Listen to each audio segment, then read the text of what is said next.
Commission জবাব দাও। এবার এলাম করে আবার আসলে হলো দেশে কমিশন তুমি হুঁশিয়ার। ছেলে মেয়ে ভোটার হলে বাপের নাম বাদ গেলে এই কেমন বিচার হলো কমিশন জবাব দাও।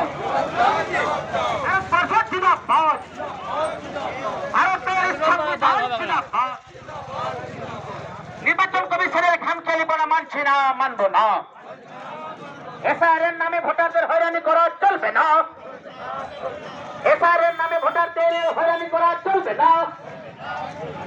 বৈধ ভোটারদের অবৈধ করার চক্রান্ত বন্ধ করো।